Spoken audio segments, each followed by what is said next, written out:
ओम नमः शिवाय। ओम भैरवाय नमः। आज है भैरव अष्टमी। इस दिन भगवान शिव के भैरव रूप का अवतार हुआ था। हम उसी दिव्य दिन को मनाएंगे। आइए जान लेते हैं इसके पीछे की पौराणिक कहानी। बहुत समय पहले की बात है। सुमेरु पर्वत पर देवताओं की एक विशाल सभा लगी। सब देवता एक प्रश्न को लेकर बड़े व्याकुल थे। इस सृष्टि में सबसे बड़ा कौन है? कौन है जो अनंत तक, जिसका आरंभ नहीं न अंत है? पहले उन्होंने ब्रह्मा जी से पूछा।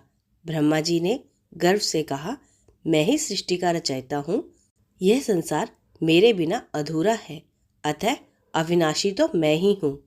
जब देवताओं ने यही प्रश्न विष्णु जी से किया तो उन्होंने शांत स्वर में कहा, मैं इस सृष्टि का पालन करता हूँ, अतः अनंत मैं हूँ। अब निर्णय करना कठिन हो गया।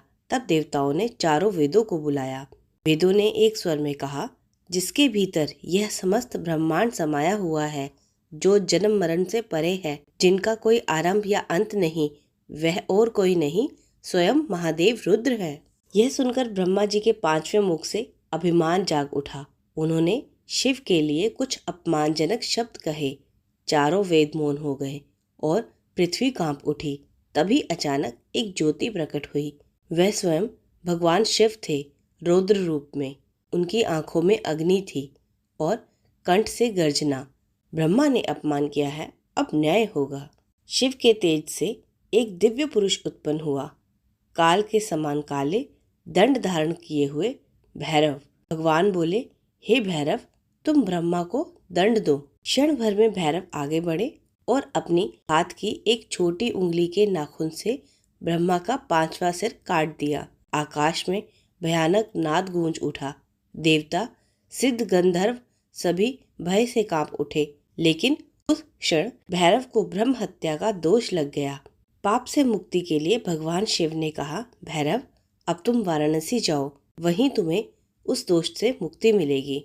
भैरव नग्न भिक्षुक रूप में हाथ में खप्पर लिए तीर्थ तीर्थ घूमते रहे।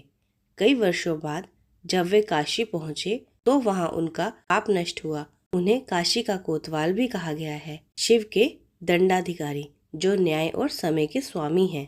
इसी कारण उन्हें दंडपाणी कहा जाता है, क्योंकि वे अन्याय करने वालों को दंड देते हैं और धर्म पर चलने वालों की रक्षा करते हैं। कहा जाता है कि मार्गशीर्ष माह की कृष्ण पक्ष अष्टमी तिथि को भगवान शिव के भैरव रूप का प्राकट्य हुआ था। तभी से यह दिन काल भैरव जयंती कहलाया। भैरव बाबा के पूजन में उनकी प्रिय वस्तुएं अर्पित की जाती हैं, जैसे उड़द की खिचड़ी, दही वड़ा, इमरती और काले तेल से बने लड्डू। कुछ स्थानों पर कच्ची शराब का भोग भी लगाया जाता है, क्योंकि भैरव अपने भक्तों की हर भावना स्वीकार करते हैं। जो भी व्यक्ति इस दिन श्रद्धा से काल भैरव की पूजा करते हैं, उसके जीवन से भय, ऋण, रोग, नकारात्मकता सब समाप्त हो जाते हैं। उसका घर शांति, धन और शक्ति से भर जाता है। भैरव केवल रुद्र रूप नहीं, करुणामय भी है।